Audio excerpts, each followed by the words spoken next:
नौकरी, मजबूरी या शौक, सीधी सादी सी रोली की शादी सिड से तय होती है। शादी के बाद तुम नौकरी करना चाहोगी? नहीं नहीं, बिल्कुल नहीं। वैसे मैं ये नहीं कहती कि नौकरी करना ठीक नहीं है, लेकिन पर्सनली मैं ये सोचती हूँ कि मैं गृहिणी बनूंगी। हाँ हाँ, क्यों नहीं। गृहिणी बनना भी आसान नहीं है। एक सफल परिवार चलाना किसी देश को चलाने जितना ही कठिन है। रोली को सिड का साथ और बात दोनों अच्छी लगती है, और फिर वो दिन भी आ जाता है जब दोनों की शादी हो जाती है। शादी के बाद ये क्या, सारा दिन किचन कपड़े और चार दीवारों के आगे पीछे घूमती रहती है। जा बाहर निकल कर देख, कितनी स्मार्ट लगती हैं वो औरतें जो नौकरी करती है। हाँ, अच्छी तो लगती है सासू माँ, लेकिन मैं नौकरी नहीं कर सकती। मेरा मन घर के कामों में ही लगता है। अरे मेरी बेटी तो कमाती है, अपने को फिट भी रखती है और सास को भी खूब शॉपिंग करवाती है। अच्छी बात है ना सासू माँ। मैं तो जो है उसी में संतोष मान लेती हूँ। बरकत होनी होगी तो इसी में भी हो जाएगी। ये बोलकर रोली चली जाती है। एक दिन सास की सहेली घर आती है, जहाँ रोली उन्हें चाय के साथ कई तरह के पकवान बनाकर खिलाती है। अरे वाह, तेरी बहू तो बहुत गुणी है। कितना सब बनाकर ले आई। मेरी वाली तो ऑफिस से आकर 2 रोटी ही सेक दे तो समझो एहसान कर दिया। अरे ऐसा ना बोल। तेरे घर में 2 कार, 4 मंजिला मकान, और तेरे लिए जो वो अपने पैसे से साड़ी लाती है वो भी तो कितनी कीमती होती है। अरे मेरी वाली तो बस सारा दिन इन्हीं 2 कमरों को ताजमहल बनाने में लगी रहती है। सहेली चली जाती है। कुछ समय बाद रोली को एक सुंदर सी बेटी होती है। अरे क्या सारा दिन उस बच्चे में लगी रहती है। माँ, मुझे ना 1 मिनट भी छोड़ने का मन नहीं करता। देखिए ना, कितनी प्यारी है। मैं ना इस हर पल को एंजॉय करना चाहती हूँ। अरे हाँ हाँ, हमने भी बच्चे पाले हैं, हम भी जानते हैं कि कितने प्यारे होते हैं, और अपने बच्चे को बढ़ता हुआ देखना कितना अच्छा लगता है। लेकिन एक दिन अचानक और रोली, एक बहुत बड़ी घटना हो गई। एक शॉर्ट सर्किट से पूरी दुकान जल गई। ओह, अब अब क्या कुछ समझ में नहीं आ रहा कि कैसे घर चलेगा। घर की पूरी गाड़ी पटरी पर लाने के लिए कई साल लग जाएंगे, और वापस पहले जैसे होने में भी बहुत टाइम लग जाएगा। रोली रोली कुछ सोचती है, फिर अपने 3 महीने के बच्चे को देखती है और कहती है, आप कहें तो मैं नौकरी शुरू कर दूं? माँ मुन्नी को देख लेगी, फिर शाम को तो मैं घर आ ही जाऊंगी।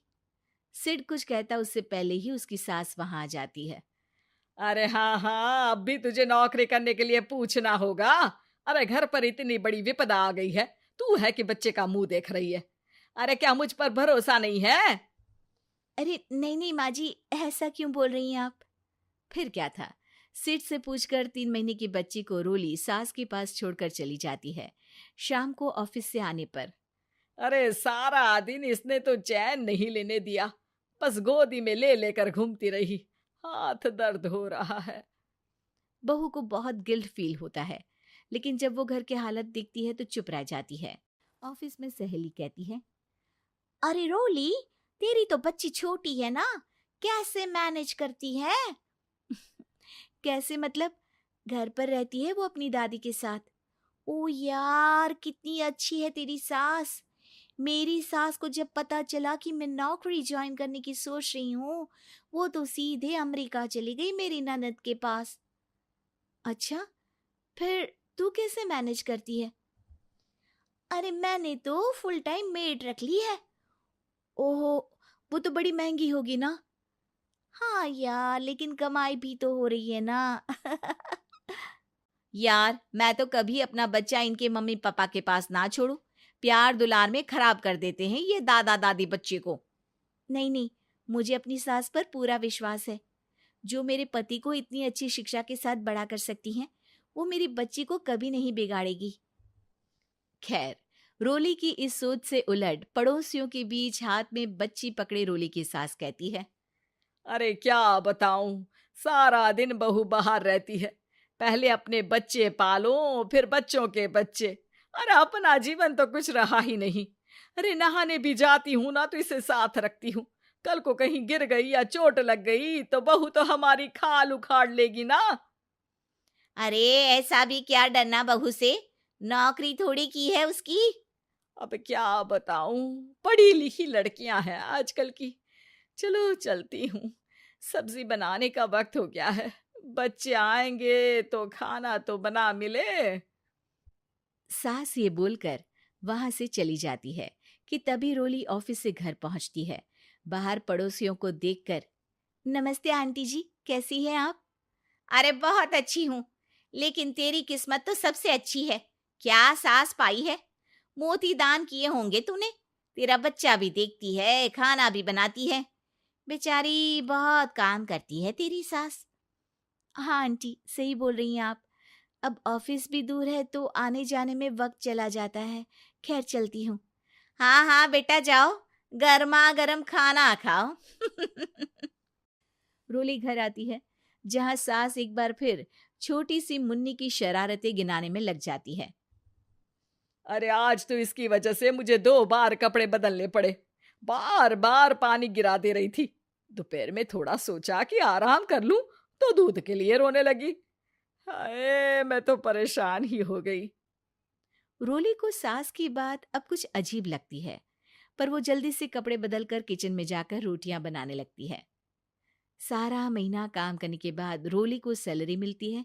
वो पैसे लेकर सीधे सास के पास जाती है। माँ जी, ये मेरी सैलरी। आपने हर कदम में इस घर का साथ दिया। मैं नौकरी करने के पक्ष में नहीं थी। मैं तो अपने बच्चे को बढ़ता देखना चाहती थी। मैं थोड़े में भी खुशी थी। कभी मैंने आपको किचन में पैर नहीं रखने दिया था। घर की मुसीबत नहीं आती तो मैं कभी इन जिम्मेदारियों को आप पर पड़ने नहीं देती। अब सास समझ चुकी थी कि उसकी गलती कहाँ है।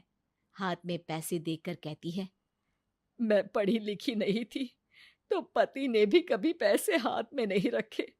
बेटे ने भी गल्ला संभाला, लेकिन तूने मुझे समझा। ये मेरा सम्मान है कि एक बहू होकर तूने पूरी सैलरी मेरे हाथ में रखी बेटा।